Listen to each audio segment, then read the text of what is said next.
মহিলা বলে দিচ্ছেন, আব্দুল মুত্তালিব সর্বপ্রথম লটারির জন্য যখন দুইটা পাথর রাখা হবে, একবার টান দিবা, যদি আব্দুল্লাহর নাম আসে তার মুক্তিপণ হিসেবে 10টা উট এক পাশে রেখে দিবা, আবার লটারি দিবা, আবার যদি আব্দুল্লাহর নাম আসে মুক্তিপণ হিসেবে আরো 10টা রেখে দিবা। ভাইজান, লটারি শুরু হয়ে গেল। সর্বপ্রথম একটা অপরিচিত ছোট্ট বালকের মাধ্যমে যখন পাথর ওঠানো হলো, আব্দুল্লাহর নাম এসেছে। জোরে সরে বলেন সুবহানাল্লাহ। আব্দুল্লাহর নাম এসেছে। এবার 10টা উট এক পাশে রেখে দিলেন, আবার লটারি দেওয়া হলো। দ্বিতীয়বার আব্দুল্লাহর নাম এসেছে, আরো 10টা রেখে দিলেন। এইভাবে তৃতীয়, চতুর্থ, পঞ্চম, ষষ্ঠ, সপ্তম, অষ্টম, নবম, দশম পর্যন্ত আব্দুল্লাহর নাম এসেছে। 10 10 কত হয়? 100 উট এক পাশে রেখে দেওয়া হলো। 100 উট এক পাশে রেখে দেওয়া হলো। এবার 11তম, 11তম বারে যখন লটারি দেওয়া হলো, এবার উটের নাম ভেসে গেছে। আগেই সিদ্ধান্ত ছিল যতক্ষণ উটের নাম না ভাসবে ততক্ষণ পর্যন্ত লটারি চলমান, যতক্ষণ পর্যন্ত লটারি চলতেই থাকবে, চলতেই থাকবে। ভাইজান, খেয়াল করে শোনেন, এবার 11তম বারে যখন উটের নাম ভেসে গেল, আগেই তো 100 উট এক পাশে রাখা হলো, 100 উট সাথে করে নিয়া এক আব্দুল্লাহর পরিবর্তে হযরতে আব্দুল মুত্তালিব মিনার ময়দানে আমার আল্লাহর দরবারে কোরবানি করেছিলেন। জোরে সরে বলেন সুবহানাল্লাহ। মুফাসসিরিনে হযরত, মুআররিখিনে হযরত, ঐতিহাসিকগণ, আমাদের পৃথিবীর জমিনে মুহাদ্দিস হযরতগণ, ওলামায়ে কেরাম সকলের মতামত হলো একটাই, ওই দিন আব্দুল্লাহকে বাঁচিয়ে রাখার একটাই কারণ ছিল। দুইটা কথা বলতেছি, আবারও বলতেছি। ইসমাইল জবিহুল্লাহ, ইসমাইলকে আমার আল্লাহ কোরবানি হতে দেন নাই কেন? তার বংশের মাঝে আমাদের নবীজি মুহাম্মাদের জন্ম হবে। ওই দিন ইসমাইল যদি মারা যাইতেন আমার নবীজির আশাটা কঠিন হয়ে যেত। এই জন্য ইসমাইল আলাইহিস সালাতু ওয়াস সালামকে কুরবানির ছুরির তলে ফেলানোর পরেও আমার আল্লাহ তাকে বাঁচিয়ে রেখে দম্বার বিনিময়ে, তার বিনিময়ে দম্বা কোরবানি করাইছিলেন। আজকে আবার আরেকটা পরীক্ষা, এই আব্দুল্লাহকে কোরবানি করার জন্য মাঠে নিয়ে যাওয়া হলো। আব্দুল্লাহ যদি মারা যায় সে কোনোদিন বিয়ে করতে পারবে না। তার মধ্যে আমার আল্লাহ নূরে নবুয়ত দিয়ে দিয়েছেন, নূরে নবুয়ত। জোরে সরে বলেন সুবহানাল্লাহ। ভাইজান, ইতিহাসে খুঁজে পাওয়া যায়, ইতিহাসে খুঁজে পাওয়া যায় আব্দুল্লাহ যে পথে দিয়ে চলতেন, এই পথের ছোট্ট ছোট্ট কচি কাঁচা মানুষগুলা তার চেহারা দেখে পাগল পারা হয়ে যেত। যুবতী মহিলাগুলা, যুবতী মেয়েরা নিজে আইসে আব্দুল্লাহর কাছে বিবাহের প্রস্তাব দিত। জোরে সরে বলেন সুবহানাল্লাহ। যুবতী মেয়েগুলা আব্দুল্লাহর কাছে বিবাহের প্রস্তাব দিত। ইতিহাসে খুঁজে পাওয়া যায় যেদিন আব্দুল মুত্তালিব তার সন্তান আব্দুল্লাহকে সাথে করে নিয়ে বিয়ে করানোর জন্য শ্বশুর বাড়ির দিকে রওনা দিলেন। ছেলে শ্বশুর বাড়ির দিকে মেয়ে দেখে বিয়ে শাদী করাবেন। ভাইজান, ইতিহাস অনেক লম্বা, এরপরেও কয়েকটা কথা আজকে না বললেই নয়। আব্দুল্লাহ যখন তার বাবার সাথে চলতেছেন, রাস্তার পাশে একজন সতী সাধবী, একজন সুন্দরী রমণী, একটা সুন্দরী মহিলা ডাক দিন, আব্দুল্লাহ এদিকে আসো। আব্দুল্লাহ যখন তার কাছে হাজির হলেন তখন বলতেছে, আব্দুল্লাহ, আমি তোমাকে বিবাহের প্রস্তাব দিতেছি, তুমি আমাকে বিয়ে করো। ও আব্দুল্লাহ, আমি নিজের পক্ষ থেকে তোমাকে আমাকে দান করে দিলাম, তুমি আমাকে গ্রহণ করো, আমাকে তুমি ব্যবহার করতে পারো। আব্দুল্লাহ বলেছেন যে না না না, এটা তো কোনোদিন হতে পারে না, আমি কোনো ব্যভিচারী পুরুষও না, আমি এই কাজ তোমার সাথে কোনোদিন আমি করতে পারবো না। এই কথা বলার পর আব্দুল মুত্তালিবের সাথে যখন আব্দুল্লাহ চলে গেছেন বিবি আমেনার সাথে দেখা করার জন্য, আমেনার সাথে বিয়ে শাদীর কথা চলতেছে। আমেনাকে দেখিয়া আব্দুল্লাহর পছন্দ হয়ে গেছে। জোরে সরে বলেন সুবহানাল্লাহ। বিশ্ববাসীর জন্য হেদায়েত স্বরূপ, সুবহানাল্লাহ বলেন। কুরআনে কারীম মহাবিশ্বের মহাবিশ্বয়, সারা জাহানের সকল মানব জাতির জন্যে হেদায়েত স্বরূপ সর্বশেষ এবং সর্বশ্রেষ্ঠ কিতাব, সুবহানাল্লাহ বলেন। এ কোরআন আমরা পেয়েছি, আল্লাহ আমাদেরকে নসিব করেছেন, আলহামদুলিল্লাহ বলেন। মুহতারাম হাজিরিন, পৃথিবীর জমিনে 104খানা কিতাব এবং সহিফা। আমাদের কোরআনকে কালামুল্লাহ বলা হয়, অন্যান্য কিতাবগুলোকে কিতাব বলা হয়। অন্যান্য নবী রাসূলদের উপরে নাজিলকৃত বিধিবিধান সম্বলিত ভলিউমটাকে কিতাব বলা হয়। আর আমাদের নবীজি মুহাম্মদুর রাসূলুল্লাহ সাল্লাল্লাহু আলাইহি ওয়াসাল্লামের উপরে নাজিলকৃত যে ভলিউমটা, এটাকে বলা হয় আল্লাহর কালাম। কার কালাম? আল্লাহর কালাম। এটার অনেক লম্বা বিশ্লেষণ দারুল উলুম দেওবন্দের সাবেক মুহতামিম আল্লামা কারি তৈয়ব সাহেব রহমতুল্লাহ আলাইহি বিশ্লেষণ করেছেন। আমি সংক্ষিপ্ত পরিসরে যেহেতু কথাটা এসেছে একটু বিশ্লেষণ করে যাই। তাওরাত, জাবুর, ইনজিল এই তিনটি কিতাব আমাদের কোরআন ছাড়া বিশেষভাবে বড় কিতাবদের মধ্যে উল্লেখযোগ্য কিতাব। তাওরাত, জাবুর, ইনজিল। তাওরাত নাজিল হয়েছিল উরিয়ানি ভাষায় হযরতে মুসা আলাইহিস সালাতু ওয়াস সালামের উপরে। জাবুর কিতাবটি নাজিল হয়েছিল ইউনানি ভাষায় হযরতে দাউদ আলাইহিস সালাতু ওয়াস সালামের উপরে। ইনজিল কিতাব নাজিল হয়েছিল সুরিয়ানি ভাষায় হযরতে ঈসা রূহুল্লাহ ঈসা আলাইহিস সালাতু ওয়াস সালামের উপরে। আল কোরআনুল কারীম এটা নাজিল হয়েছে আরবি ভাষায় আমাদের মুহাম্মদুর রাসূলুল্লাহ সাল্লাল্লাহু আলাইহি ওয়াসাল্লামের উপরে। বেশ কমটা কি? বেশ কমটা একটু বললেই বুঝে ফেলবেন মূলত ঘটনাটা কোথায়। তাওরাত, জাবুর, ইনজিল এগুলি একই সময়ে ভলিউমের আকারে নবী রাসূলদের হাতে অর্পণ করা হয়েছিল। নেন, কিতাব নিয়ে যান। ওগো দাউদ, আপনাকে কিতাব দিলাম, সমাজের মানুষের কাছে চলে যান, পৃষ্ঠা খুলে খুলে তাদের সামনে তালিম করতে থাকেন, দাওয়াত দিতে থাকেন, ভীতি প্রদর্শন করতে থাকেন। আপনার কথা শুনে, আমার আহ্বান শুনে তারা ঈমানি হালতে চলে আসবে। একই সময়ে নাজিল হওয়ার কারণে এটা কিতাব, একই সময়ে লিখিত অবস্থায় নাজিল হওয়ার কারণে কিতাব মানে লিখিত পুস্তিকাকে কিতাব বলা হয়, লিখিত বইকে কিতাব বলা হয়। কিতাবুন শব্দের অর্থ লেখা। কথা বুঝতেছেন? আল কোরআনুল কারীম এটা লিখিত অবস্থায় একই ভলিউমের আকারে একই সময় নাজিল হয় নাই, বরং দীর্ঘ 23 বৎসর অবধি। দীর্ঘ কতদিন যাবৎ? 23 বৎসর আমাদের নবীজির মক্কি জীবন এবং মাদানী জীবন, দীর্ঘ 23 বৎসর তার নবুয়তের জিন্দেগিতে সকাল নয়, দুপুর নয়, সন্ধ্যা নয়, দিবস নয়, রজনী নয়, পৃথিবীর মানুষ যখন যে সমস্যার সম্মুখীন হয়েছে ওই সমস্যার সমাধান কল্পে আমার আল্লাহ তার নিজস্ব কুদরতি জবানে উচ্চারণ করেছেন। হযরতে জিবরিল আলাইহিস সালাতু ওয়াস সালাম নিজ কানে শ্রবণ করেছেন। হযরতে জিবরিল আলাইহিস সালাতু ওয়াস সালাম আল্লাহর আরশ থেকে এই জমিনে এসে মক্কায় বলেন আর মদিনায় বলেন আমাদের মুহাম্মদুর রাসূলুল্লাহ সাল্লাল্লাহু আলাইহি ওয়াসাল্লামের দরবারে হাজির হয়েছেন। তার হাজিরাত তার দরবারে হুজুরি প্রদান করেছেন, হাজির হয়েছেন। এসে তিনি তার জিবরাইল তার জবান থেকে আমাদের নবীজিকে শুনিয়েছেন। আর আমাদের নবীজি সাল্লাল্লাহু আলাইহি ওয়াসাল্লাম তিনি কান পেতে শুনে শ্রবণ করে মুখস্থ করে তার নিজস্ব জবান মোবারকে সাহাবায়ে কেরামের সামনে উচ্চারণ করেছেন। সাহাবায়ে কেরাম কান পেতে শুনেছেন, লিপিবদ্ধ করে রেখেছেন। কেউ খেজুর গাছের ডালের মধ্যে, কেউ পাতার মধ্যে, কেউ চামড়ার মধ্যে, এইভাবে একটা একটা করে আয়াত নাজিল হয়েছিল দীর্ঘ 23 বৎসর। এজন্য সর্বপ্রথম যেহেতু আল্লাহর কোরআনের আয়াত নাজিল হতে গিয়া লিখিত অবস্থায় আসে নাই, আল্লাহর কুদরতি জবান থেকে এসেছে, এজন্য কোরআনকে বলা হয় আল্লাহর কালাম। জোরে সুবহানাল্লাহ বলতে পারেন না? এই কোরআনের পরিবারের সদস্য আমরা। কিসের সদস্য আমরা? কোরআন পরিবারের সদস্য আমরা। আজকে এই মাহফিলে এসেছি কোরআনের কিছু কথা শোনার জন্য, নবীজির সুন্নাহ থেকে কিছু কথা শোনার জন্য, নবীজির জীবন চরিত্র থেকে কিছু কথা শোনার জন্য,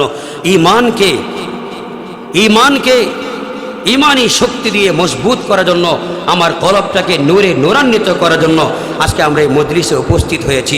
মুহতারাম হাদিরিন, লুকমান হাকিম আলাইহিস সালাতু ওয়াস সালাম তিনি বলেছিলেন আলাইকুম বিমুজালাসাতিল উলামা ওয়াস্তিমাই কালামিল হুকামা ফাইন্নাল কলবাল মাইয়িতা ইহয়ি বিনুরিল হিকমাতি কামা তুহিল আরদুল মাইতাতা বিমাইল মাতার। লুকমান হাকিম বলেন, এ দুনিয়াবাসী খেয়াল করে শোনো, খেয়াল করে শোনো, উলামায়ে কেরাম যে মজলিসে কথা বলবেন, আল্লাহর ওলিরা যে মজলিসে কথা বলবেন, কোরআনের পণ্ডিত যে মজলিসে কথা বলবেন, নবীজির ওয়ারিস যে মজলিসে কথা বলবেন, এই মজলিসে হাজির হয়ে এই মজলিসে বসে থাকাটাকে নিজের জীবনের জন্য অবধারিত অপরিহার্য দায়িত্ব বলে মনে করবা। জোরে বলেন সুবহানাল্লাহ। উলামায়ে কেরাম যে মজলিসে হাজির হবেন ওই মজলিসে আসবা, ঘরে বসে থাকবা না, রাস্তার ধারে চায়ের দোকানে আড্ডাবাজি করে সময় ক্ষেপণ করবা না, ওলামায়ে কেরাম কোরআন সুন্নাহ থেকে কথা বলবেন, এই কথা শোনার জন্য এই মজলিসে হাজির হয়ে যাইবা। ভাইজান কথাগুলো ব্যাখ্যা করে বলতে গেলে আমার লম্বা সময়ের প্রয়োজন, কিন্তু সেই সময়টা আপনারা আমাকে দেন নাই।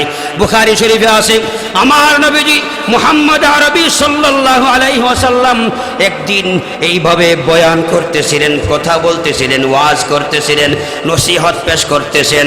সাহাবায়ে কেরাম আমার নবীজির চেহারা মোবারকের দিকে তাকিয়ে, নবীজির নূরে নূরান্বিত চেহারা, নূরে মুজাসসাম আমার নবীজির এত সুন্দর চেহারার দিকে তাকিয়ে সুন্দর মতো নবীজির কথাগুলো কান পেতে শ্রবণ করতেছেন। নবীজির কথার আওয়াজ চলতেছে রাস্তার ধারে, রাস্তার পাশ দিয়া হেঁটে হেঁটে তিন ব্যক্তি চলতেছিলেন। কই ব্যক্তি? আরো জোরে, আরো জোরে। তিন ব্যক্তি চলতেছিলেন, সরাসরি বুখারী শরীফ থেকে বলছি। এই তিন ব্যক্তি চলতে চলতে চলতে চলতে হঠাৎ করে যখন আমার নবীজির কণ্ঠের আওয়াজ শুনেছেন, এই জায়গায় তাদের যাত্রা বিরতি করেছেন। তিনজন জায়গায় যাত্রাকে ব্রেক করে দিয়েছেন। এই তিনজন ব্যক্তির তিন অবস্থা বুখারী শরীফের মধ্যে যেভাবে তার বিবরণ রয়েছে। একজন ব্যক্তি নবীজি সাল্লাল্লাহু আলাইহি ওয়াসাল্লামের তার কথাটাকে, নবীজির কথাটাকে সুন্দর মতো সরাসরি শ্রবণ করার জন্য মানুষের ভিড় কেটে কেটে সামনের কাতারে গিয়ে বসেছে। জোরে বলেন সুবহানাল্লাহ। কেননা শুনেছি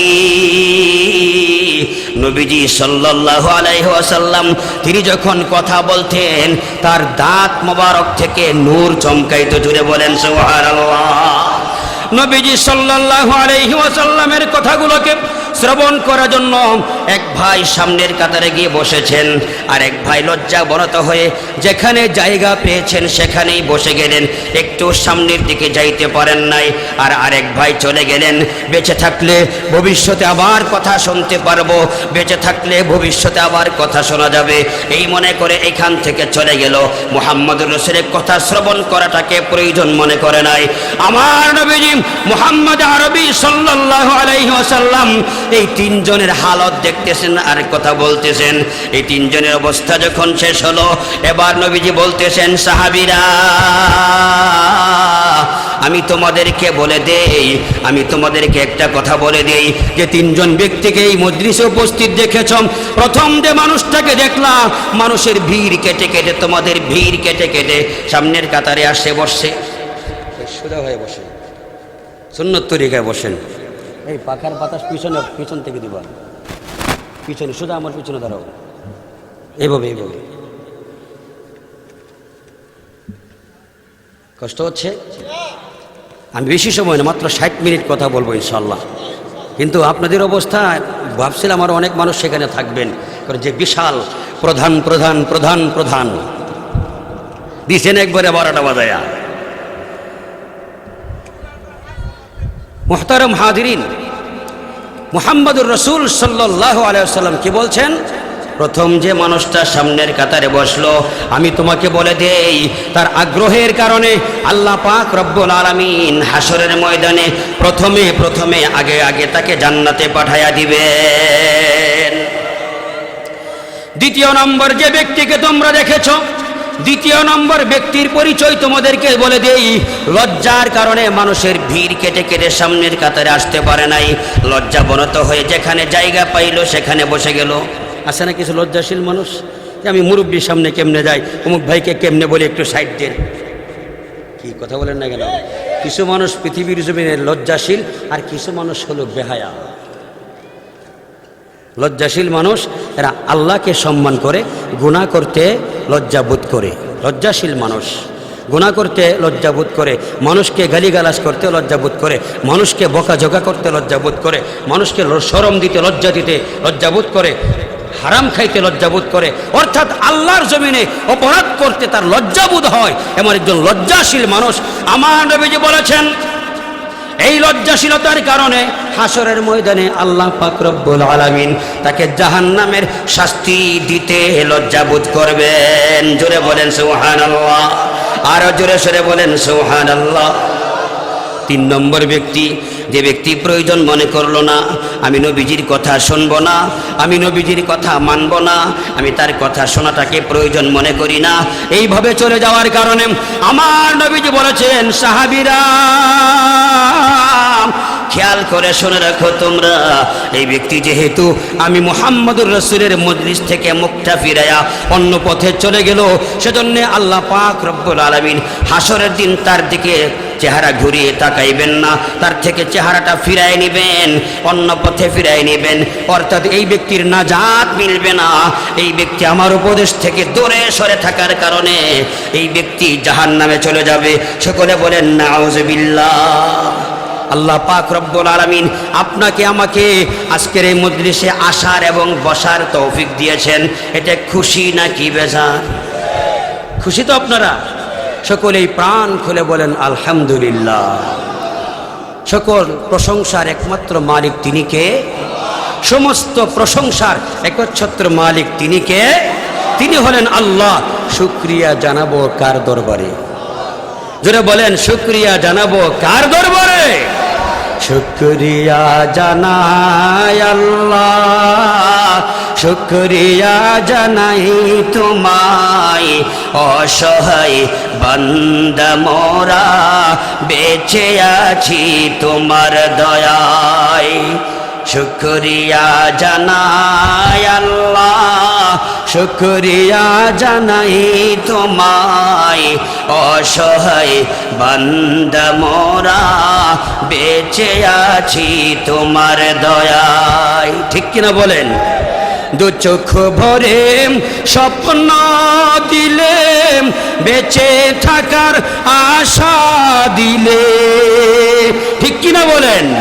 দু চোখ ভরে স্বপ্ন দিলে, বেঁচে থাকার আশা দিলে, ফুলে ফলে সাজিয়ে দিলে, ফুলে ফলে সাজিয়ে দিলে, স্নিগ্ধ শ্যামল শোভায়, শুকরিয়া জানাই তোমায়, শুকরিয়া জানাই আল্লাহ, শুকরিয়া জানাই তোমায়, অসহায় বান্দা মোরা বেঁচে আছি তোমার দয়ায়। ঠিক কিনা বলেন? খুঁটিবিহীন নীলিম আকাশ তোমার মহিমা করছে প্রকাশ। আল্লাহু আকবার বলেন।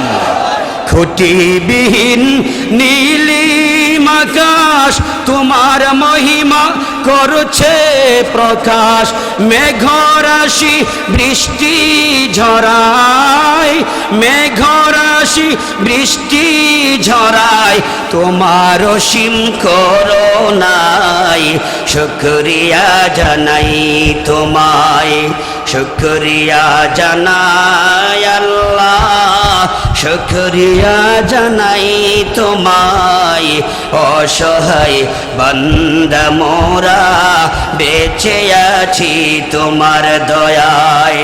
শুকরিয়া জানাই আল্লাহ, শুকরিয়া জানাই তোমায়, অসহায় বান্দা মোরা বেঁচে আছি তোমার দয়ায়। সকলে বলেন আলহামদুলিল্লাহ। সমস্ত শুকরিয়া কার জন্য?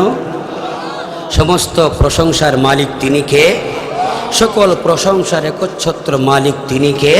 তিনি হলেন আল্লাহ। সেজন্য মহান রব্বুল আলামিনের দরবারে, মালিকের দরবারে, মুনিবের দরবারে, সৃষ্টিকর্তার দরবারে, পালনকর্তার দরবারে কালিমাতুশ শুকর পাঠ করি আলহামদুলিল্লাহ। আরো জোরে সরে বলেন আলহামদুলিল্লাহ। আজকের এই মাহফিলে আমি আপনাদের সমীপে মুহাম্মদুর রাসূল সাল্লাল্লাহু আলাইহি ওয়াসাল্লামের জীবন চরিত থেকে কিছু কথা পেশ করতে চাই। শেষ পর্যন্ত থাকতে রাজি আছেন তো ইনশাআল্লাহ? কে কে রাজি আছেন হাত উঁচু করে দেখায় দেন। নারে তাকবীর, নারে তাকবীর। আজকের সম্মেলন কোরআন সুন্নাহর আলো। আল্লাহ যেন আমাদের সকলকে কবুল করেন। মুহতারাম হাজিরিন, এই মাহফিলের শেষে দোয়া হবে সকলের মা বাবার জন্য, দাদা দাদির জন্য, আত্মীয় স্বজনের জন্য। আল্লাহ যেন এলাকার যতগুলো গোরস্থান আছে, যতগুলো কবর আছে, প্রত্যেকটা কবরকে আজকের এই মাহফিলের উসিলায় জান্নাতের টুকরা বানিয়ে দেন। শেষে আমরা দোয়া করব ইনশাআল্লাহ। এই জন্য আবার ভয় পাবেন না যে এত বিশাল একজন হুজুর বসছে, না জানি কয় ঘন্টা ওয়াজ করে। ঘন্টা তো আপনাদের ঘন্টা, সে আমার ঘন্টার দাম একটু বেশি। আমি আসছি অনেক আগে, আবার ঢাকায় গিয়ে পৌঁছতে হবে নির্দিষ্ট সময়ে। সেজন্যে আবার এত টেনশন করবে না। হুজুর যেহেতু একটু মোটা সোটা দেখা যায়, তাহলে বয়ানটা মনে হয় একটু বেশি লম্বাই হবে। এত বেশি লম্বা বয়ান করতাম, একটু আগে দিলে একটু আগে বেশি লম্বা বয়ান হতো আর কি। এজন্য লিমিটেশনের মধ্যে আমাদের চলতে হয়। আল্লাহ যেন আমাদের সকলকেই শেষ পর্যন্ত বসে নবীজি সাল্লাল্লাহু আলাইহি ওয়াসাল্লামের জীবন চরিত্র থেকে কিছু কথা শ্রবণ করার তৌফিক দান করেন। জোরে বলেন আমিন, আর জোরে বলেন আমিন। এই পৃথিবীর সর্বশ্রেষ্ঠ মহামানব তিনি হলেন আমাদের নবীজি মুহাম্মদুর রাসূলুল্লাহ সাল্লাল্লাহু আলাইহি ওয়াসাল্লাম। ওনার মতো মানুষ, ওনার মতো নবী, ওনার মতো রাসূল, ওনার মতো জিনিস উনিই ছিলেন, তিনিই ছিলেন। ওনার মতো আর কেউ অতীতেও ছিল না, ভবিষ্যতেও আসবে না। নাকি কোনো সন্দেহ আছে? কোনো সন্দেহ আছে? কোনো সন্দেহ নাই। কারো যদি সন্দেহ থাকে তাহলে আবার অসুবিধা আছে। এই মহান ব্যক্তির সংক্ষিপ্ত পরিসরে যেহেতু নবীজি সাল্লাল্লাহু আলাইহি ওয়াসাল্লামের জন্মের মাসগুলো আমরা অতিক্রম করতেছি, ওনার জীবনী থেকে কিছু কষ্টের কথা, কিছু সুখের কথা আমি আপনাদের মাঝে পেশ করার জন্য সূরা বাকারা থেকে কয়েকটি আয়াত আমি আপনাদের মাঝে তেলাওয়াত করেছি। মুহতারাম হাজিরিন, আমার নবীজি সাল্লাল্লাহু আলাইহি ওয়াসাল্লামের বাবার নাম কি ছিল? আব্দুল্লাহ। মায়ের নাম কি ছিল? আব্দুল্লাহর একটা উপাধি হলো ইবনুজ যবিহাইন। দুই কুরবানিওয়ালার সহযোগিতা করতে আমরা রাজি না, আপনাকে সহযোগিতা করতে আমরা রাজি না। আব্দুল মুত্তালিব চিন্তা করলেন, একদিন দেখলাম, দ্বিতীয় দিন দেখলাম, তৃতীয় দিন দেখলাম, এরপরেও যদি আমি আমল না করি তাহলে আমার অসুবিধা। আব্দুল মুত্তালিব তার ছেলেদেরকে নিয়ে নিয়ত করেছেন, তোমরা সবাই চলো, বাপ বেটা আমরা সবাই মিলে পাথর সরাইবো, কোদাল দিয়ে কেটে কেটে পাথর সরাইবো, মাটি সরাইবো। দেখি একদিন না একদিন অবশ্যই ওই জমজম কূপটার আবিষ্কার হয়ে যাবে। যখন মানুষের সামনে আসল বস্তুটা পেশ হয়ে যাবে, তখন মানুষগুলা বিশ্বাস করবে আমার স্বপ্ন সত্য নাকি মিথ্যা, আমি স্বপ্ন সত্য দেখেছি নাকি মিথ্যা দেখেছি। আগে জিনিসটার আবিষ্কার করি, এরপরে সমাজের মানুষ বুঝতে পারবে আব্দুল মুত্তালিব কি জিনিস। জোরে কোন ঠিক কিনা? সমাজের মানুষ পরে টের পাবে। ছেলেদেরকে নিয়ে মাথার ঘাম পায়ে ফেলে কাজ করতেছেন, পাথর কাটা, পাথর সরানো, এখান থেকে ওখানে নিয়ে যাওয়া, একটা পাহাড় সম বিশাল পাথর, অনেক কষ্ট হচ্ছে। কষ্টের ফাঁকে আব্দুল মুত্তালিব মান্নত করে বসেছেন, ওগো আল্লাহ, এই কয়েকটা ছেলে আমারে দিলা, আমাকে যদি তুমি 10টা ছেলে দিতা। কয়টা? এখন তো মানুষ ছেলে মেয়ে নিয়ে অনেক টানাটানি, টেনশনে আছে, নিজেই খাইতে পারে না, ছেলে মেয়েকে কেমনে খাওয়াবো। যেজন্য জন্ম নিয়ন্ত্রণের দিকে মানুষ চলে গেছে, যে ছেলে হোক মেয়ে হোক দুটি সন্তানেই যথেষ্ট। নাউজুবিল্লাহ বলেন। আগেকার জমানার মানুষ তো টেনশনও করে নাই, তারা বিপদেও পড়ে নাই। এরপরে বর্তমান স্লোগান হলো দুটি সন্তানের বেশি নয়, একটি হলে ভালো হয়। স্লোগান আছে নাকি নাই বলেন? কাগজে পত্রে লিখতেছে কিনা বলেন? কি কষ্ট হইতেছে নাকি? কষ্ট হইলে বলবেন, সাইরে দিয়ে আমি তাড়াতাড়ি ঢাকা চলে যাব। উত্তর দিতে হবে, ও মুরব্বীরা একটু ঘুম থেকে উঠেন, আপনারা তো এই আমলগুলো করছেন, বর্তমান যুবকরা করে। মা বোনদেরকেও বলছি, জন্ম নিয়ন্ত্রণ ব্যবস্থাপনা, নাস্তিক মুরতাদদের ব্যবস্থাপনা, জন্ম নিয়ন্ত্রণ ব্যবস্থাপনা, কুফরি ব্যবস্থাপনা, জন্ম নিয়ন্ত্রণ ব্যবস্থাপনা, শিরকি ব্যবস্থাপনা, এদের ব্যাপারে কোরআনে মাজিদে কত সুন্দর ধমকি এসেছে। বিআইয়ি যামবিন কুতিলাত, জিজ্ঞাসা করা হবে, ওয়াইদাল মাউউদাতু সুইলাত বিআইয়ি যামবিন কুতিলাত। যারা জন্ম নিয়ন্ত্রণ করে ছেলে মেয়ে যেন পৃথিবীতে না আসে, এই ব্যবস্থা গ্রহণ করে, এদেরকে আমার আল্লাহ জিজ্ঞাসা করবেন, এ বেটা, কেন তুই তোর সন্তানকে পৃথিবীতে আসার আগেই হত্যা করেছিলি? জিজ্ঞাসা করবে, জবাব দিতে পারবেন না। দুটি সন্তানের বেশি নয়, একটি হলে ভালো হয়। আমার মনে হয় কয়দিন পরে স্লোগান আসবে, একটি সন্তানের বেশি নয়, না হইলে আরও ভালো হয়। এখন কথা বলেন না কেন? এটা অস্বাভাবিক কিছু নয়, এটা হারাম পদ্ধতি। এটা কি পদ্ধতি? এটা মাঝখানে কথা এসেছে, একটু বললাম, এখানে থাকেন, পরবর্তী দিন ইনশাআল্লাহ ভবিষ্যতে আলোচনা হবে। আব্দুল মুত্তালিব আল্লাহর দরবারে বলছেন, ওগো আল্লাহ, এই কয়েকটা ছেলে সন্তান নিয়ে কাজ করতেছি, আজকে যদি 10টা ছেলে থাকতো তাহলে তো অন্য বেটার ফিসে ঘোরা লাগতো না আমার, আমরা অনেক তাড়াতাড়ি স্বপ্ন বাস্তবায়ন করতে পারতাম। সুতরাং তুমি যদি কোনোদিন আমাকে 10টা ছেলে সন্তানের বাবা বানাও, একটা সন্তানকে মিনার ময়দানে নিয়ে তোমাকে খুশি করার জন্য কোরবানি দিয়ে দিব। মুহতারাম হাজিরিন, আব্দুল মুত্তালিব মান্নত করেছেন, আল্লাহর দরবারে মান্নত করেছেন, যদি কোনোদিন 10টা ছেলে সন্তানের বাবা হই তাহলে একটা সন্তানকে মিনার ময়দানে নিয়ে আল্লাহকে খুশি করার জন্য কোরবানি করা হবে। এই মান্নত করেছেন। ওইদিকে কাজ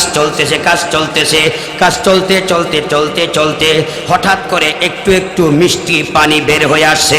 জোরে সোরে বলেন সুবহানাল্লাহ।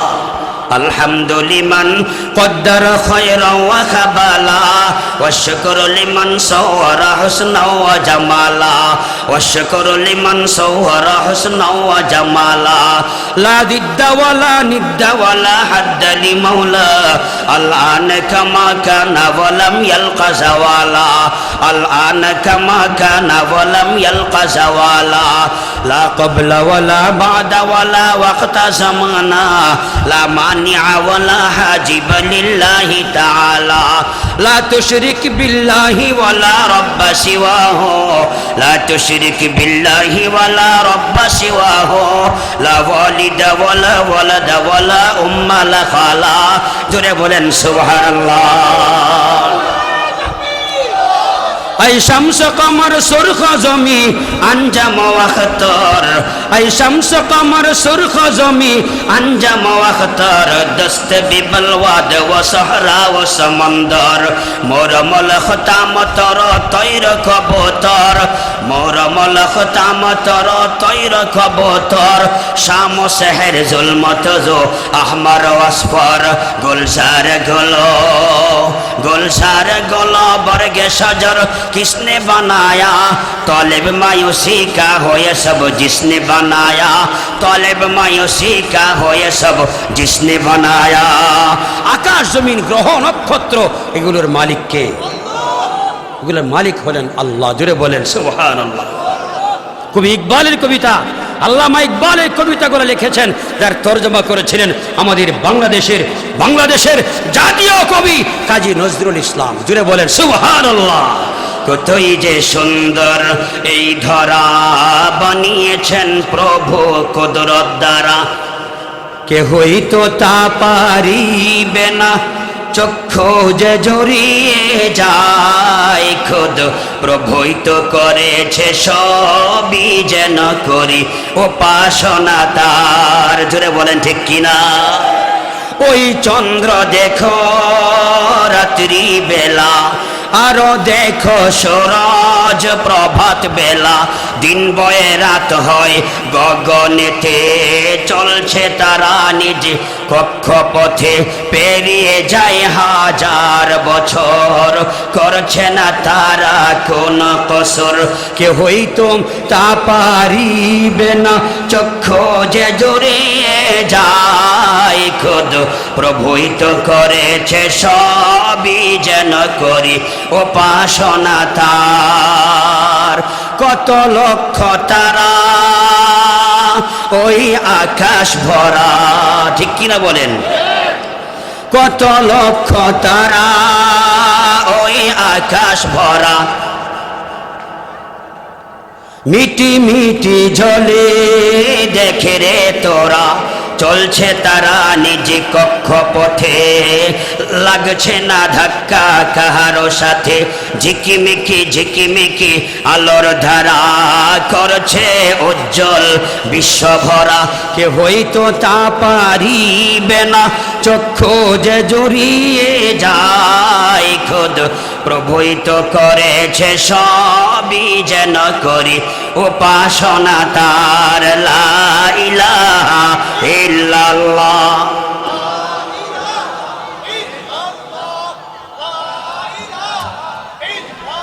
লা ইলাহা ইল্লাল্লাহ মুহাম্মাদুর রাসূলুল্লাহ।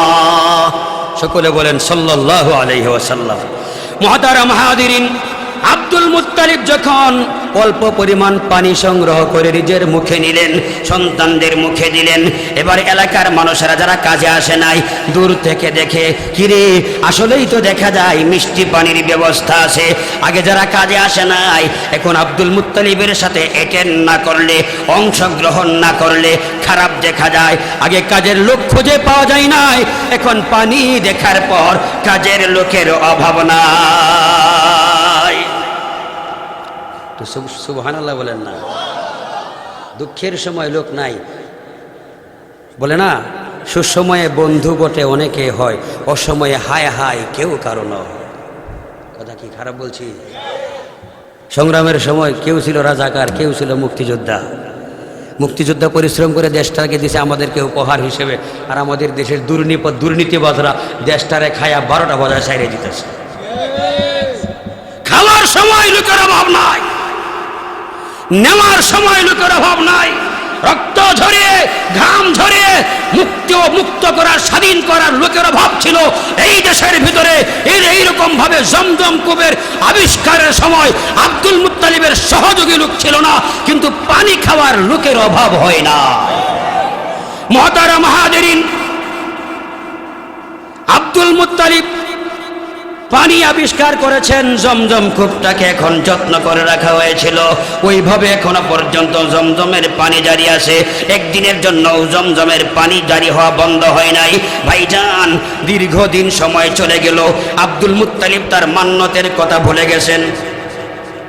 কিসের কথা? ওই যে মান্নত করেছিল, কি মান্নত বলেন তো? কি হইলে? এই যুবক, কথা বলো না কেন?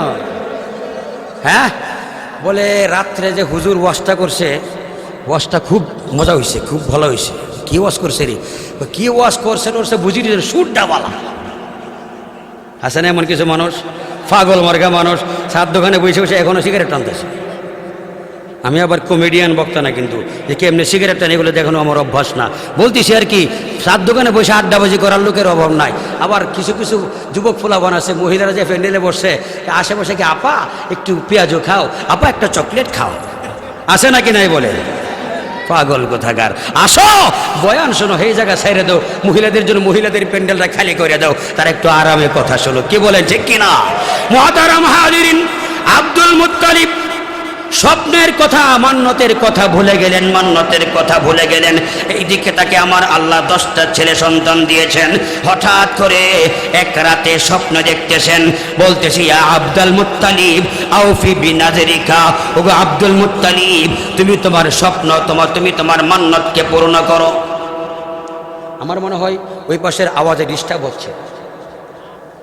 ওই ভাই কি একটা বলছে, যাই হোক, ওদিকে একজন খেয়াল করলে হবে। ওগো আব্দুল মুত্তালিব, তুমি যে মান্নত করেছিলে মনে আসেনি, ওই মান্নতটা পূরণ করো। মান্নতের মাসালা ভিন্ন।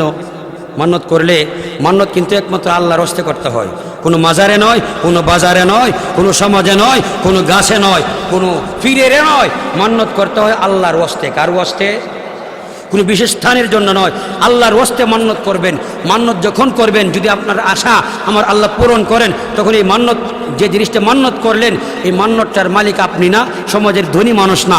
মান্নতের যে জিনিসটা আছে, হাদিয়াটা আছে, এটার মালিক হলো সমাজের গরিব, এতিম, অসহায়, দুস্থ। আমাদের সমাজে সর্বশ্রেষ্ঠ যুবকটার নাম আব্দুল্লাহ। আর এই আব্দুল্লাহকে জবাই করবা কখনো মেনে নিতে পারি না। আব্দুল্লাহকে জবাই করবা, কোরবানি করবা, কখনো মেনে নিতে পারি না। আব্দুল মুত্তালিবের 9টা ছেলে বাবার সামনে হাজির হইয়া মাথাটা নত করে বলতেছেন, বাবা জান,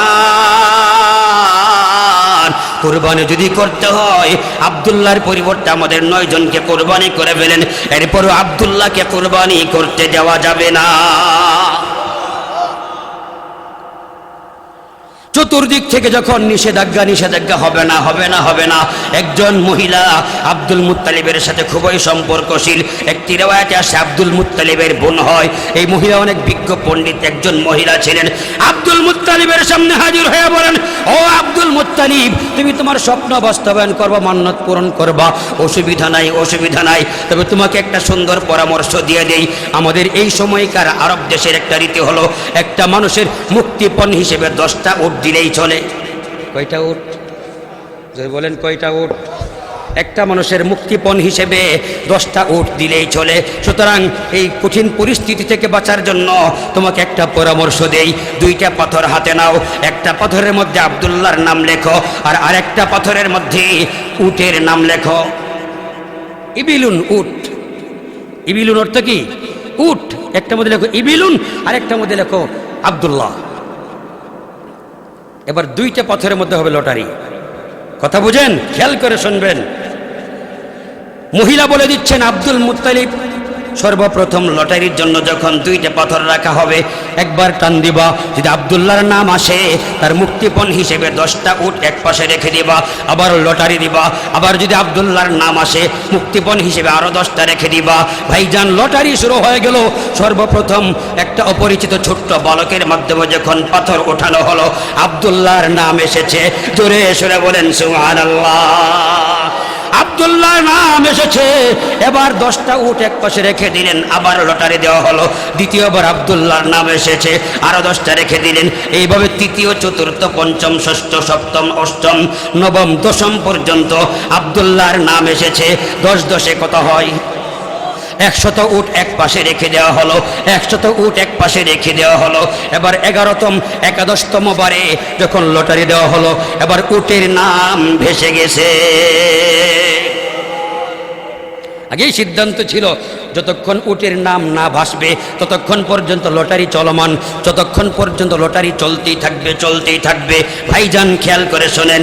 এবার 11তম বারে যখন উটের নাম ভেসে গেল, আগেই তো 100 উট এক পাশে রাখা হলো, 100 উট সাথে করে নিয়া এক আব্দুল্লাহর পরিবর্তে হযরতে আব্দুল মুত্তালিব মিনার ময়দানে আমার আল্লাহর দরবারে কোরবানি করেছিলেন। জোরে সরে বলেন সুবহানাল্লাহ।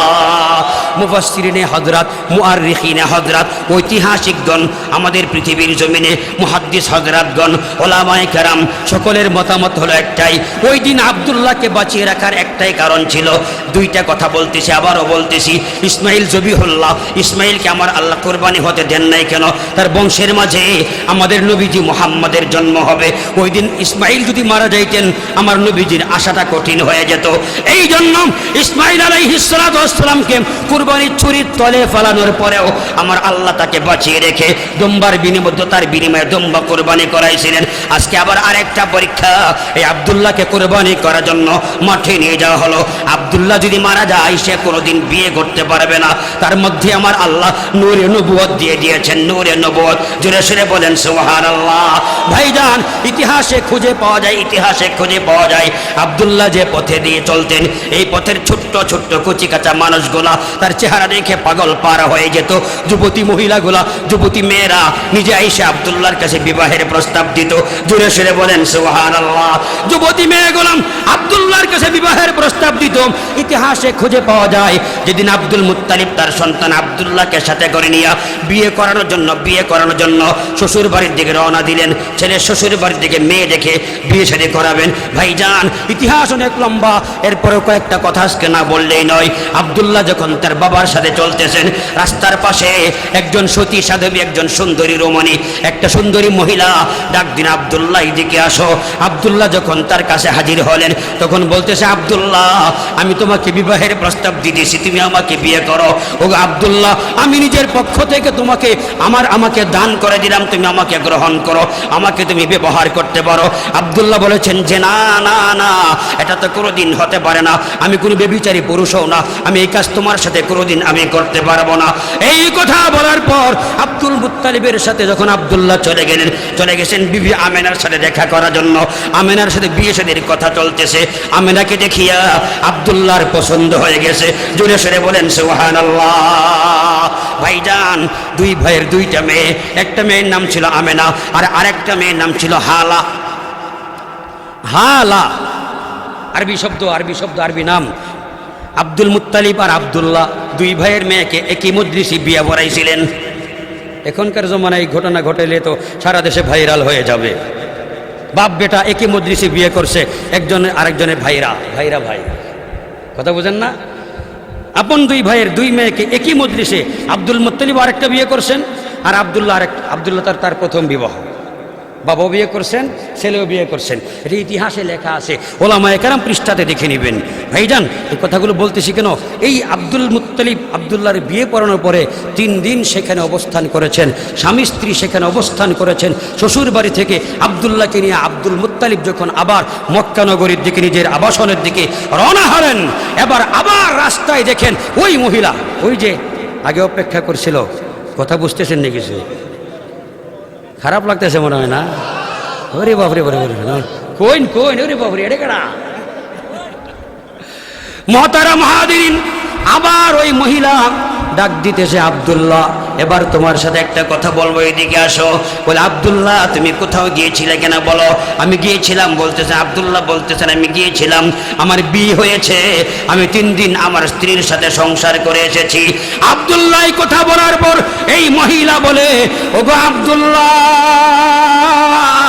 এখন আমার আর তোমার প্রতি কোনো আকর্ষণ নাই। কারণটা কি জানো? তুমি যখন এই পথ দিয়ে হেঁটে হেঁটে ওই দিকে যাইতেছিলা, ওই সময় তোমার কপালে একটা নূর দেখছিলাম। জোরে সরে বলেন সুবহানাল্লাহ। এখন এই নূর আর তোমার কপালের মধ্যে প্রস্ফুটিত হয় না, এই নূর তোমার কপালের মধ্যে দেখা যায় না, এই নূর আর তোমার কপালে ঝলমল করে না। এজন্য এখন আর তোমাকে প্রয়োজন নাই ভাইজান।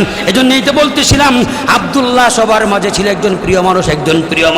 এই আব্দুল্লাহকে আমার আল্লাহ বাঁচায় রাখছেন। উদ্দেশ্য হলো আমেনার সাথে তার বিবাহ হবে, আর আমাদের নবীজি মুহাম্মদের জন্ম হবে। এই জন্য যেভাবে ইসমাইল নবীকে আমার আল্লাহ বাঁচিয়ে রেখেছিলেন, সেইভাবে আব্দুল্লাহকেও আমার আল্লাহ বাঁচিয়ে রেখেছেন। জোরে সরে বলেন সুবহানাল্লাহ, আরো জোরে সরে বলেন মারহাবা। বাঁচিয়ে রাখবেন না কেন?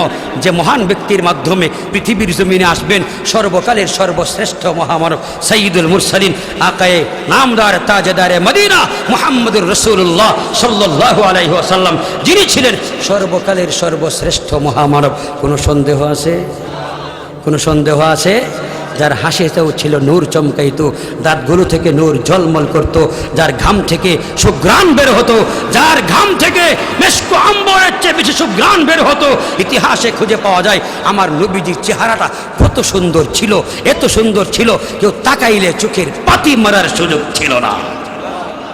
আম্মা জান আয়েশা সিদ্দিকা রাদিয়াল্লাহু তাআলা আনহা আমাদের নবীজি সাল্লাল্লাহু আলাইহি ওয়াসাল্লামের চেহারা মোবারকের বিবরণ দিতে গিয়া সুন্দর মতো বলতেছিলেন, লানা শামসুন ওয়ালিল আফাক শামসুন, লানা শামসুন ওয়ালিল আফাক শামসুন, ওয়া শামসি আফজালু শামসিস সামাই, ওয়া শামসুন নাসি তাতলাউ বাদা ফজরিন, ওয়া শামসি তাতলাউ বাদাল ইশাই, ওয়া শামসি তাতলাউ বাদাল ইশাই, ফিদান লিরাসূলিল্লাহ أمي فداً لرسول الله أمي وخالتي عمي وآبائي ونفسي وماليا عمي وآبائي ونفسي وماليا আম্মা জান আয়েশা সিদ্দিকা রাদিয়াল্লাহু তাআলা আনহা একদিন নবীজি সাল্লাল্লাহু আলাইহি ওয়াসাল্লামের প্রশংসা করতেছেন। ও মা বোনেরা, আপনারাও খেয়াল করে শুনবেন, ও পৃথিবীর স্বামী ভাইয়ারা আপনারাও খেয়াল করে শুনবেন। আম্মা জান আয়েশা সিদ্দিকা রাদিয়াল্লাহু তাআলা আনহা তিনি বলেন, প্রতিদিন দরজায় দাঁড়িয়ে থাকতাম। আজকে নবীজি যখন বাসার দিকে আসবেন, ঘরের কাছে আয়েশা নবীজি প্রতিদিন আগে সালাম দিয়ে দেন, আসসালামু আলাইকা ইয়া আয়েশা, হে আয়েশা তোমার উপরে শান্তি বর্ষিত হোক। স্বামী হিসেবে নবী ছিলেন মহান একজন ব্যক্তি, আবার নিজের স্ত্রীকে তিনি সালাম দিয়ে দিতেন। আম্মা জান আয়েশা বলেন, কোনোদিন পারি না, প্রতিদিন মুহাম্মদুর রাসূল সাল্লাল্লাহু আলাইহি ওয়াসাল্লাম আগে সালাম দিয়ে দেন। একদিন আমি অনেক অধীর আগ্রহ নিয়ে অপেক্ষার প্রহর গুনতেছি, আজকে নবীজি ঘর থেকে দূরে থাকতেই আগে থেকে আমি সালাম দিয়ে দিব, আগে থেকে আমি সালাম দিয়ে দিব। পর্দার আড়ালে অপেক্ষার প্রহর গুনতেছে, আমি দাঁড়িয়ে আছি, নবীজি আসতেছেন, আমি আরেকটু কাছে আসতে সালাম দিব, এই ভেবে অপেক্ষা করতেছি। কিন্তু দেখলাম কি, আমার নবীজি অন্যদিন ঘরের দরজার কাছে আইসা সালাম দিতেন, আজকে দূর থেকেই সালাম দিয়া দিছেন। আম্মা জান আয়েশা বলেন, আমি জীবনে কোনোদিন নবীজিকে আগে সালাম দিতে পারি নাই। ঘুমায় পড়ছেন আপনারা? আমাদের সমাজের অনেকে বলে, হুজুর 60,000 70,000 টাকা বেতন পায়, তাও অশান্তি যাচ্ছে না, বরকত নাই। এক সময় 5,000 টাকা বেতনে অনেক আরামে চলতাম, 20,000 টাকা বেতনে অনেক আরামে চলতাম, এখন প্রমোশন হয়েছে, আমার ডিমোশন হয় নাই, প্রমোশন হয়েছে, এখন আমি চলতে পারি না হুজুর, এই সমস্যা সেই সমস্যা। আজকে একটা সবক দিয়ে যায়, একটা টিপস আজকে বলে যায়, শুনে রাখেন, 1,000 টাকা ইনকাম করলেও আপনার ঘরে বরকত নাজিল হবে। একটা হাদিস থেকে বলে যায়, আমার নবীজি সাল্লাল্লাহু আলাইহি ওয়াসাল্লাম একদিন তার আনাস রাদিয়াল্লাহু তাআলা আনহুকে বলছিলেন, ইয়া বুনাইয়া, হে প্রিয় বৎস, ইজা দাখালতা বাইতান ফাসাল্লিম ইয়াকুন বারাকাতান আলাইকা ওয়া আলা আহলি বাইতিকা। যখন তুমি ঘরে প্রবেশ করবা, ঘরে প্রবেশের সময় আপনি নিজের ঘরে যান, মায়ের ঘরে যান, যেখানে যান, যখন আপনি আপনার ঘরে প্রবেশ করবেন তখন সালাম দিতে বলছেন আমার নবীজি। কে বলছেন? ঘরে ছেলে থাকুক, অথবা নিজের মেয়ে থাকুক, অথবা নিজের স্ত্রী থাকুক, অথবা আমার মা বাবা থাকুক, সালাম দিতে হবে। ঘরে প্রবেশের সময় সালাম দিতে হবে।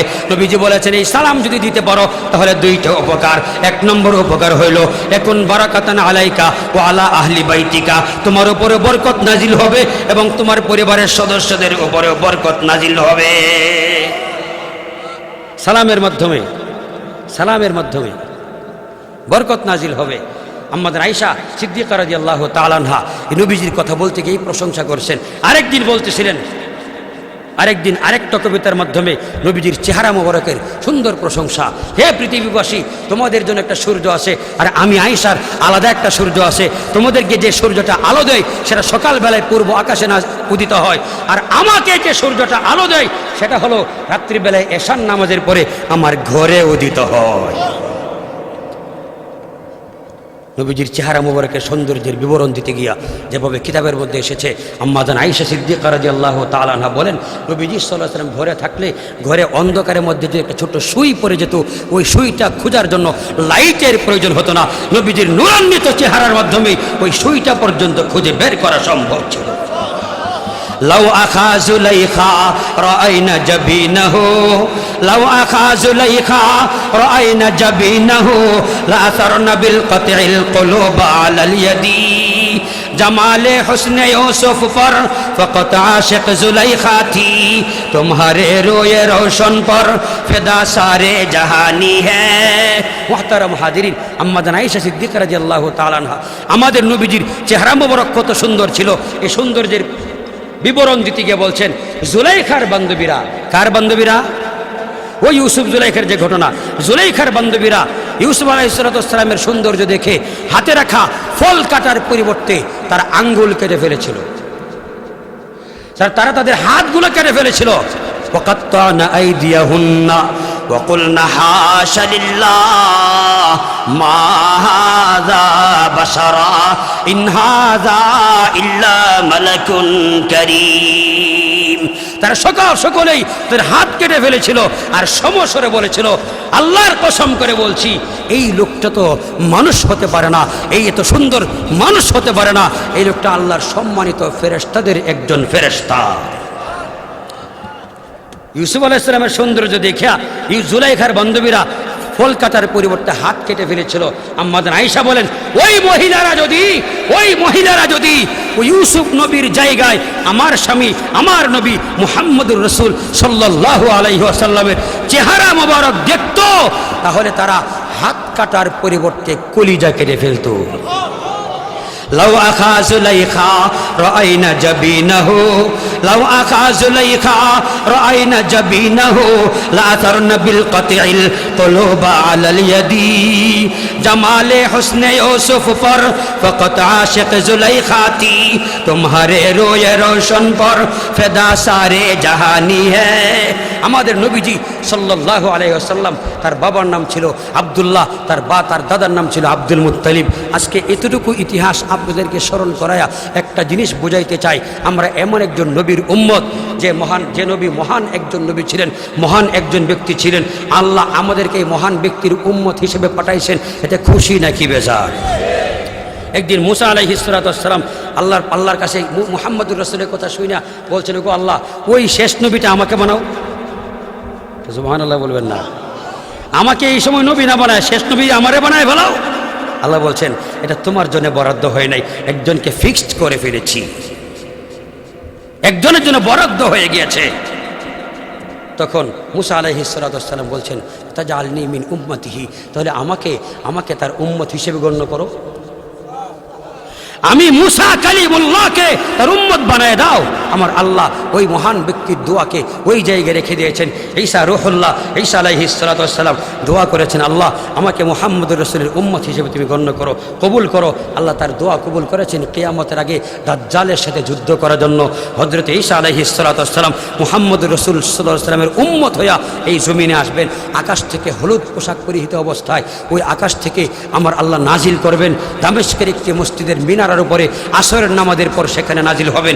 ওই মিনারা থেকে সিঁড়ির মাধ্যমে ঈসা আলাইহিস সালাতু ওয়াস সালামকে জমিনে নিয়ে আসা হবে। তখন তার চুলগুলো থেকে পানি টপকে টপকে পড়তে থাকবে। জোরে সরে বলে সুবহানাল্লাহ। ঈসা আলাইহিস সালাতু ওয়াস সালাম ইমাম মাহদির নেতৃত্বে দাজ্জালের বিরুদ্ধে যুদ্ধে ঝাঁপিয়ে পড়বেন। তার চোখের দৃষ্টি যতদূর যাবে ততদূর পর্যন্ত তার শ্বাস যাবে, আর তার শ্বাস যার গায়ে লাগবে সে সাথে সাথে মারা যাবে।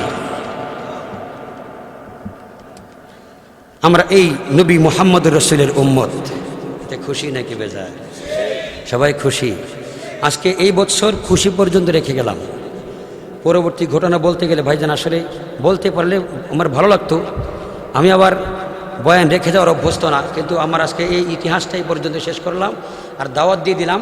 আমরা মহান একজন ব্যক্তির উম্মত, এতে খুশি নাকি বেজার? ওনার সুন্নত মাথা থেকে পা পর্যন্ত বাস্তবায়ন করবেন, ওনার মতো সংসার করবেন, ওনার মতো বিয়ে শাদী করবেন, ওনার মতো চলাফেরা করবেন, ওনার মতো ব্যবসা বাণিজ্য করবেন, ওনার মতো লেনদেন করবেন। ওনার জীবনে যা ছিল আপনার আমার দ্বারা যতটুকু সম্ভব ততটুকু বাস্তবায়ন করতে সচেষ্ট হতে হবে। পারবেন তো ইনশাআল্লাহ? পারবেন তো ইনশাআল্লাহ? আর নবীজির জীবন চরিত মাতৃগর্ভ থেকে নিয়ে আল্লাহ যদি বাঁচিয়ে রাখেন, ভবিষ্যতে কোনো প্রোগ্রামে যদি এই এলাকায় আসি স্মরণ করাই দিলে বলবো ইনশাআল্লাহ। আর এখানে দাওয়াত দিতে হবে।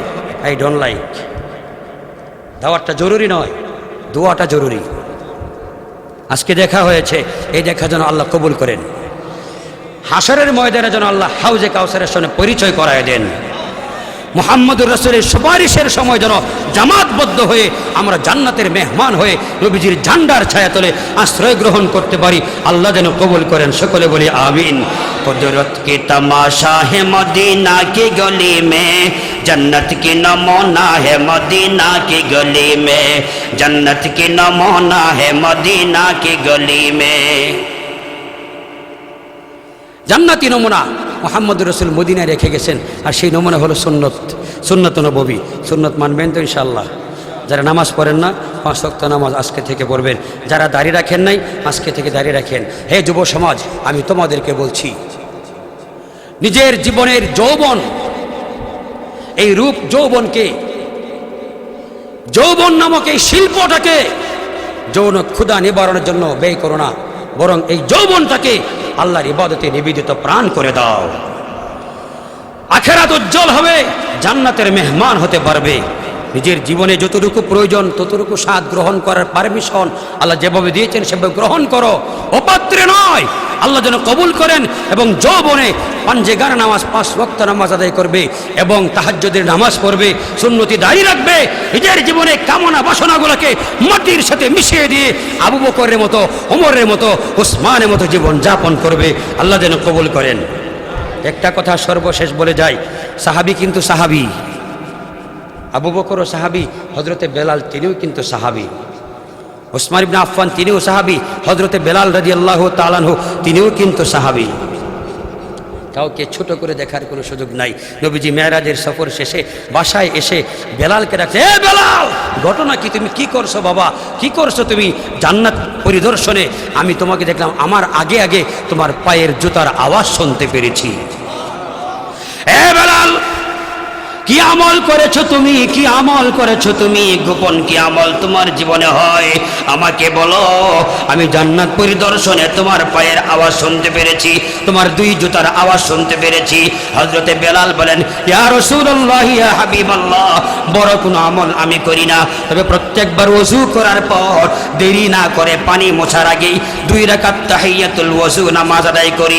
আমার নবীজি বলেছেন, এই আমলের বদৌলতে আমার আল্লাহ আগে আগে তোমাকে জান্নাত দেখায় দিছে।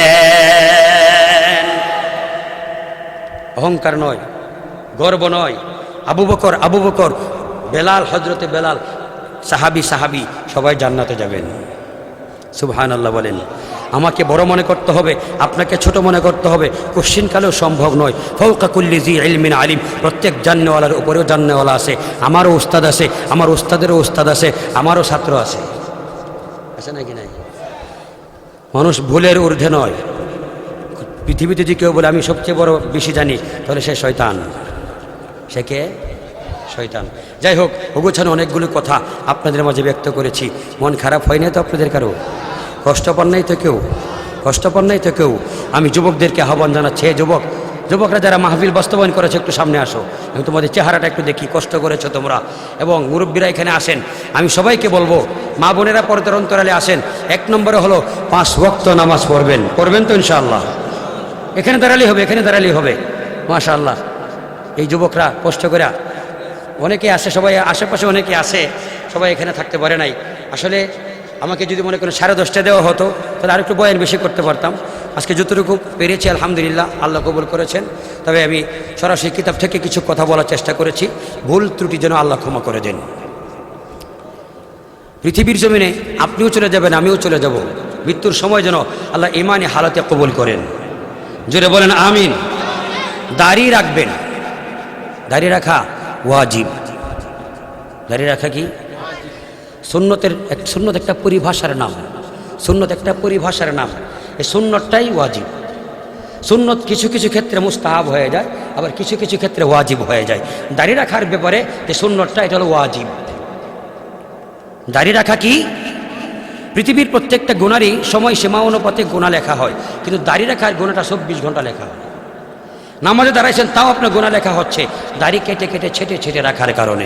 ভাইজান, আমি সকলকে বলবো, আসুন আমরা মুহাম্মদুর রাসূলের মতো একজন সুন্দর সুদর্শন একজন যুবক, তিনি যদি দাড়ি রাখতে পারেন, আমি কি তার চেয়েও বেশি সুন্দর? ওনার মতো একজন রোমান্টিক ব্যক্তি, যার জীবনে আদর্শে প্রত্যেকটা মানুষ পাগল পারা হয়ে যেত, যার চাহনিতে প্রত্যেকটা মানুষ আবেগে আপ্লুত হয়ে যেত, আমি কি তার চেয়েও বেশি রোমান্টিক? আমি কি তার চেয়ে বেশি শৌখিন? হতেই পারে না, কোশ্চিনকালেও হতে পারে না। ওনার মতো একজন বিশিষ্ট ব্যক্তি, তিনি যদি সুশ্রু রেখে দাড়ি রেখে চেহারা সৌন্দর্য বর্ধন করতে পারেন এবং এটাকেই সৌন্দর্য মনে করতে পারেন, আমি কেন পারবো না?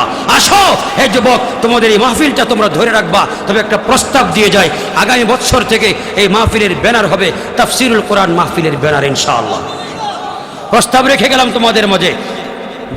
13তম হবে, সমস্যা নাই, ব্যানার হবে তাফসিরুল কোরআন মাহফিল, এবং ওলামায়ে কেরামকে আয়াত সংখ্যা লিখে দেওয়া হবে, ওনার ওই আয়াতের আলোকে বয়ান করবেন। তাহলে ওলামায়ে কেরামের মাধ্যমে সবাই কিছু কিছু শুনতে পারবে। নাহলে কি হয়, অনেক সময় এক বক্তা মরণের কথা ওয়াজ করছে, আরেক বেটা হেউ শুরু করছে মরণের কথা। আরে বেটা, শুধু মরণের ওয়াজ করলেও হয় বনি, মাটির উপরেরও তো কিছু ওয়াজ আছে। কেউ ভাই ঠিক আছে না কথাটা, যে কিছু বিষয়বস্তু নির্ধারণ করে দেবেন। কেউ রাগটা করেন নাই তো আমার সাথে? কেউ রাগটা করেন নাই তো? আল্লাহ যেন সকলকে কবুল করেন। জোরে বলেন আমিন। আমি আবারও সর্বশেষ বলছি, আমরা সবাই কোরআন পরিবারের সদস্য। কোন পরিবারের সদস্য? যেখানে নেই কোনো মারামারি, হানাহানি, কাটাকাটি, কে কোন দল করে সেটা দেখার কোনো বিষয় না। আমার পরিচয়, আমি একজন মুসলিম হিসেবে আল্লাহর ঘরে আমরা যেখানে জায়গা পাবো সেখানে দাঁড়িয়ে নামাজ আদায় করব, কাঁধে কাঁধ মিলিয়ে সমাজের সকল মানুষের সাথে মিলেমিশে চলবো। রাজনীতির স্টেজে গেলে রাজনৈতিক পরিচয় আলাদা, সমাজে চলতে গেলে আমার কোনো রাজনৈতিক পরিচয় নাই। ঠিক না বে ঠিক? এখন দুই ভাই, একজন আওয়ামী লীগ করে, একজন বিএনপি করে, মারামারি করতে পারবে? একই সংসারে মানুষ। আরে যদি আমি যদি আওয়ামী লীগ না করি তাহলে আপনি বিএনপি করে মজা পাবেন না, আর আপনি যদি বিএনপি না করেন আমি আওয়ামী লীগ করে মজা পাবো না। কারণ একলা একটা ফুটবল খেলা যায় না, একটা লাথি দিলে লাথিটা আবার এইদিকে ফিরাই দেওয়ার একটা লোক লাগেই, একটা বিরোধী শক্তি লাগেই। সুতরাং কেউ কারো থেকে ছোট নয়, আবার কেউ কারো থেকে বড় নয়, সকলেই সমান। জোরে বলেন ঠিক কি না? নামের বড়াই করো না কো, নাম দিয়ে কি হয়? নামের মাঝে পাবে না কো সবার পরিচয়। নামের বড়াই করো না কো, নাম দিয়ে কি হয়? নামের মাঝে পাবে না কো সবার পরিচয়। রাজা নেই, শাহী নেই, রাজশাহী নাম। হাতি ঘোড়া কিছু নেই, আছে শুধু আম। সিংহ নেই তবু সে কি ময়মনসিংহ নয়? ঠিক কিনা বলেন? সিংহ নেই তবু সে কি ময়মনসিংহ নয়। নামের মাঝে পাবে না কো সবার পরিচয়। নামের বড়াই করো না কো, নাম দিয়ে কি হয়? নামের মাঝে পাবে না কো সবার পরিচয়। মতি ঝিলে মতি নেই, নেই কোন ঝিল। সোনার গায়ে সোনা নেই, আছে শুধু বিল। ঠিক না বে ঠিক? মতি ঝিলে মতি নেই, নেই কোন ঝিল। সোনার গায়ে সোনা নেই, আছে শুধু বিল। ঢাকার শহর খোলা থাকে, ঢাকা নাহি রয়। ঢাকার শহর খোলা থাকে, ঢাকা নাহি রয়। নামের মাঝে পাবে না কো সবার পরিচয়। নামের বড়াই করো না কো, নাম দিয়ে কি হয়? নামের মাঝে পাবে না কো সবার পরিচয়। কর্ণফুলির কানে ফুল দেখে না তো কেউ। বুড়ি গঙ্গায় বুড়ি নেই, আছে শুধু ঢেউ। ঠিক কিনা? কর্ণফুলির কানে ফুল দেখে না তো কেউ। বুড়ি গঙ্গায় বুড়ি নেই, আছে শুধু ঢেউ। পদ্ম ছাড়া নদীর নাম পদ্মা কেন কয়? পদ্ম ছাড়া নদীর নাম পদ্মা কেন কয়? নামের মাঝে পাবে না কো সবার পরিচয়। নামের বড়াই করো না কো, নাম দিয়ে কি হয়?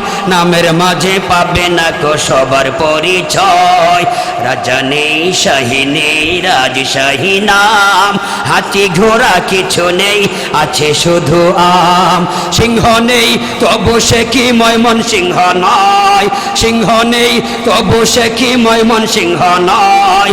নামের মাঝে পাবে না কো সবার পরিচয়। ঠিক কিনা বলেন? যুবকদের সৌজন্যে একটু গাইলাম আর কি। আমি সাধারণত আমার বয়স আলহামদুলিল্লাহ বেশ অনেক হয়েছে, বয়ানের বয়স অনেক। আপনাদের এলাকা হয়তো নতুন দেখছেন আর কি। এখন আমার ছাত্ররা আওয়াজ করে, আলহামদুলিল্লাহ আমার ছাত্ররা আওয়াজ করে। এটা আবার কি? একটু দাঁড়ান, কথা শেষ করে নেই। আমি মূলত গজল টজল বেশি গাই না, আজকে একটু মনে চাইছে গাইলাম আর কি। ডোন্ট মাইন্ড, কিছু মনে করবেন না। আল্লাহ যেন সকলকে আমল করার তৌফিক দান করেন। না হাদিয়া মাইকে কিছু বলার দরকার না, হাদিয়া তো আমার লাগবে না। আমি হাদিয়ার জন্য কিছু বলি না। আলহামদুলিল্লাহ ভাই, হুজুরের সঙ্গীত শুনে দুই ভাই টাকা দিয়েছেন। জাহিদ ভাই 500 এবং আবু তালেব ভাই 500, আর একজন মহিলা দিয়েছে 100 টাকা। সে হাদিয়াটা তো টাকাটা একটু কম হয়ে গেল না? দিলে তো ভালো করে দিতে হবে। আরেক বক্তারা দিয়েছেন 1700 টাকা, আমার 1100 টাকা লেগে দেবেন আপনারা। ঘটনা কি? I don't like. দিলে ভালো করে দিবেন। আলহামদুলিল্লাহ, এখন না আসতেন, আবার দেখা হবে ইনশাল্লাহ। হাদিয়া দিয়ে আলান, অসুবিধা নেই। হাদিয়া যখন দিবেন দিয়ে আলান। এটা আবার ভিডিও করে সারা দেশে। ভাই এই ভিডিও ম্যান কোথায়? এই কোথায়? সাবধান, এটা আবার দিও না, আবার ইউটিউবে ছাড়ো না আবার। আমার একটা মান সম্মান আছে বেটা। না না, 100 টাকা হাদিয়া আমি নেবো না। প্লিজ প্লিজ প্লিজ প্লিজ, অনেক অনেক ভাই প্লিজ। আলহামদুলিল্লাহ। ইন্নালিল্লাহ। আমি আসলে এত সঙ্গীত পারি, আমি কোনো শিল্পী না ভাই, আমি কোনো শিল্পী না। আস্তাগফিরুল্লাহ আস্তাগফিরুল্লাহ আস্তাগফিরুল্লাহ। তবে হাদিয়া দিতে পারবো না কিন্তু।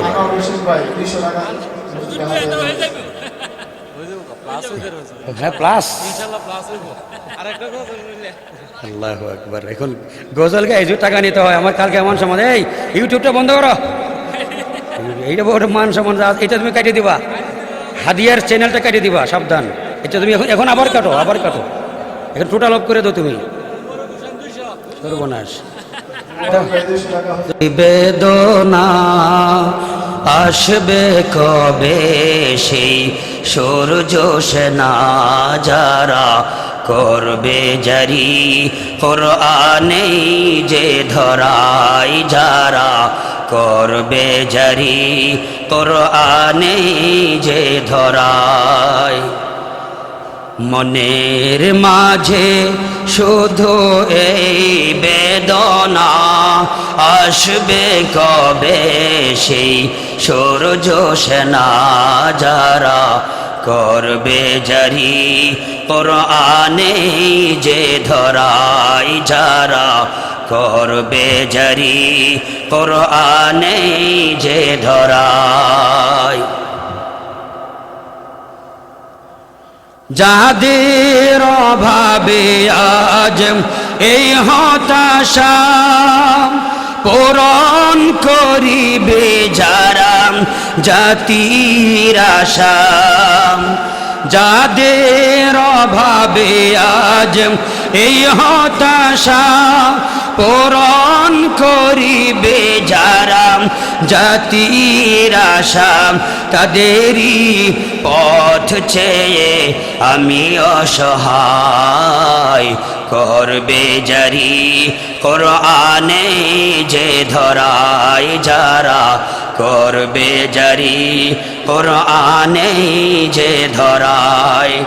মনের মাঝে শুধু এই বেদনা আসবে কবে সেই সূর্য সেনা যারা করবে জারি কোরআনে যে ধরাই যারা করবে জারি কোরআনে যে ধরাই।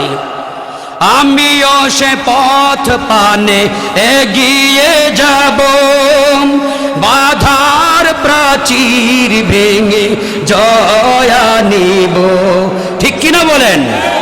আমিও সে পথ পানে এগিয়ে যাব, বাধার প্রাচীর ভেঙে জয়া নিব, যদিও সে জয় আসে রক্ত ঝরাই যারা করবে জারি কোরআনে যে ধরাই যারা করবে জারি কোরআনে যে ধরাই। মনের মাঝে শুধু এই বেদনা আসবে কবে সেই সূর্য সেনা যারা করবে জারি কোরআনে যে ধরাই যারা করবে জারি কোরআনে যে ধরাই। সবাই রাজি আছেন তো ইনশাআল্লাহ? শুধু মিষ্টি মিষ্টি গজল শুনলে হবে না, মাঝে মধ্যে কোরআনের জন্য জীবন দেওয়ার প্রয়োজন হলে সেটাতেও প্রস্তুত থাকতে হবে ইনশাআল্লাহ। কারা কারা রাজি আছেন হাত উঁচু করে দেখায় দেন, আল্লাহ যেন কবুল করে। নারায়ে তাকবীর।